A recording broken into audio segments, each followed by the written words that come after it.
شروع اللہ کا نام لے کر جو بڑا مہربان نہایت رحم والا ہے۔ الف لام میم، یہ حکمت کی بھری ہوئی کتاب کی آیتیں ہیں، نیکوکاروں کے لیے ہدایت اور رحمت، وہ جو نماز کی پابندی کرتے اور زکوٰۃ دیتے ہیں، اور وہی ہیں جو آخرت کا یقین رکھتے ہیں، یہی اپنے پروردگار کی طرف سے ہدایت پر ہیں اور یہی کامیاب ہیں۔ اور لوگوں میں بعض ایسا ہے جو بیہودہ حکایتیں خریدتا ہے تاکہ لوگوں کو بے سمجھے اللہ کے رستے سے گمراہ کرے اور اس سے ہنسی کرے، یہی لوگ ہیں جن کو ذلیل کرنے والا عذاب ہوگا۔ اور جب اس کو ہماری آیتیں سنائی جاتی ہیں تو اکڑ کر منہ پھیر لیتا ہے، گویا ان کو سنا ہی نہیں، جیسے اس کے کانوں میں ثقل ہے۔ تو اس کو درد دینے والے عذاب کی خوشخبری سنا دو۔ جو لوگ ایمان لائے اور نیک کام کرتے رہے ان کے لیے نعمت کے باغ ہیں، ہمیشہ ان میں رہیں گے۔ اللہ کا وعدہ سچا ہے اور وہ غالب ہے، حکمت والا ہے۔ اسی نے آسمانوں کو ستونوں کے بغیر پیدا کیا جیسا کہ تم دیکھتے ہو، اور زمین میں پہاڑ بنا کر رکھ دیے تاکہ وہ تم کو لے کر ڈولنے نہ لگے، اور اس میں ہر طرح کے جانور پھیلا دیے۔ اور ہم ہی نے آسمان سے پانی نازل کیا، پھر اس میں ہر قسم کی نفیس چیزیں اگائیں۔ یہ تو اللہ کی تخلیق ہے۔ اب مجھے دکھاؤ کہ اللہ کے سوا جو ہستیاں ہیں انہوں نے کیا پیدا کیا ہے۔ حقیقت یہ ہے کہ یہ ظالم کھلی گمراہی میں ہیں۔ اور ہم نے لقمان کو دانائی بخشی کہ اللہ کا شکر کرو، اور جو شخص شکر کرتا ہے تو اپنے ہی فائدے کے لیے شکر کرتا ہے، اور جو ناشکری کرتا ہے تو اللہ بھی بے نیاز ہے، لائق حمد و ثنا ہے۔ اور اس وقت کو یاد کرو جب لقمان نے اپنے بیٹے کو نصیحت کرتے ہوئے کہا کہ بیٹا، اللہ کے ساتھ شرک نہ کرنا، شرک تو بڑا بھاری ظلم ہے۔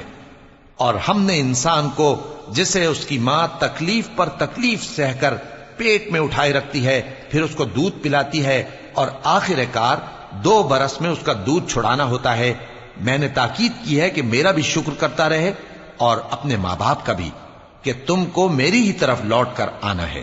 اور اگر وہ دونوں تجھ پر زور ڈالیں کہ تو میرے ساتھ کسی ایسی چیز کو شریک کرے جس کا تجھے کچھ بھی علم نہیں، تو ان کا کہا نہ ماننا، ہاں دنیا کے کاموں میں ان کا اچھی طرح ساتھ دینا، اور جو شخص میری طرف رجوع لائے اس کے رستے پر چلنا۔ پھر تم کو میری طرف لوٹ کر آنا ہے، تو جو کام تم کرتے رہے ہو سب سے تم کو آگاہ کر دوں گا۔ لقمان نے یہ بھی کہا کہ بیٹا، اگر کوئی عمل چاہے رائی کے دانے کے برابر بھی چھوٹا ہو، اور ہو بھی کسی پتھر کے اندر یا آسمانوں میں مخفی ہو یا زمین میں، اللہ اس کو قیامت کے دن لا موجود کرے گا۔ کچھ شک نہیں کہ اللہ باریک بین ہے، خبردار ہے۔ بیٹا، نماز کی پابندی رکھنا اور لوگوں کو اچھے کاموں کے کرنے کا مشورہ دیتے رہنا، بری باتوں سے منع کرتے رہنا، اور جو مصیبت تجھ پر واقع ہو اس پر صبر کرنا، بے شک یہ بڑی ہمت کے کام ہیں۔ اور تکبر کرتے ہوئے لوگوں کے سامنے گال نہ پھلانا اور زمین میں اکڑ کر نہ چلنا، اس لیے کہ اللہ کسی اترانے والے شیخی خورے کو پسند نہیں کرتا۔ اور اپنی چال میں اعتدال کیے رہنا، اور بولتے وقت ذرا آواز نیچی رکھنا، کیونکہ بہت اونچی آواز گدھوں کی سی ہے، اور کچھ شک نہیں کہ سب سے بری آواز گدھوں کی ہوتی ہے۔ کیا تم نے نہیں دیکھا کہ جو کچھ آسمانوں میں اور جو کچھ زمین میں ہے سب کو اللہ نے تمہارے قابو میں کر دیا ہے، اور تم پر اپنی ظاہری اور باطنی نعمتیں پوری کر دی ہیں۔ اور بعض لوگ ایسے ہیں کہ اللہ کے بارے میں جھگڑتے ہیں، نہ علم رکھتے ہیں اور نہ ہدایت اور نہ کتاب روشن۔ اور جب ان سے کہا جاتا ہے کہ جو کتاب اللہ نے نازل فرمائی ہے اس کی پیروی کرو، تو کہتے ہیں کہ ہم تو اسی کی پیروی کریں گے جس پر ہم نے اپنے باپ دادوں کو پایا۔ بھلا اگرچہ شیطان ان کو دوزخ کے عذاب کی طرف بلاتا ہو تب بھی۔ اور جو شخص اپنے آپ کو اللہ کا فرما بردار کر دے اور نیکوکار بھی ہو تو اس نے مضبوط کڑا تھام لیا، اور سب کاموں کا انجام اللہ ہی کی طرف ہے۔ اور جو کفر کرے تو اس کا کفر تمہیں غمناک نہ کر دے۔ ان کو ہماری طرف لوٹ کر آنا ہے، پھر جو کام وہ کیا کرتے تھے ہم ان کو جتا دیں گے۔ بے شک اللہ دلوں کی باتوں سے بھی واقف ہے۔ ہم ان کو تھوڑا سا فائدہ پہنچائیں گے، پھر عذاب شدید کی طرف مجبور کر کے لے جائیں گے۔ اور اگر تم ان سے پوچھو کہ آسمانوں اور زمین کو کس نے پیدا کیا، تو بول اٹھیں گے کہ اللہ نے۔ کہہ دو کہ اللہ کا شکر ہے، لیکن ان میں اکثر سمجھ نہیں رکھتے۔ جو کچھ آسمانوں اور زمین میں ہے سب اللہ ہی کا ہے، بے شک اللہ بے نیاز ہے، لائق حمد و ثنا ہے۔ اور اگر یوں ہو کہ زمین میں جتنے درخت ہیں سب کے سب قلم ہو، اور سمندر کا تمام پانی سیاہی ہو، اور اس کے بعد 7 سمندر اور سیاہی ہو جائیں، تو اللہ کی باتیں یعنی اس کی صفتیں ختم نہ ہوں۔ بے شک اللہ غالب ہے، حکمت والا ہے۔ اللہ کو تمہارا پیدا کرنا اور جلا اٹھانا ایک شخص کے پیدا کرنے اور جلا اٹھانے کی طرح ہے۔ بے شک اللہ سننے والا ہے، دیکھنے والا ہے۔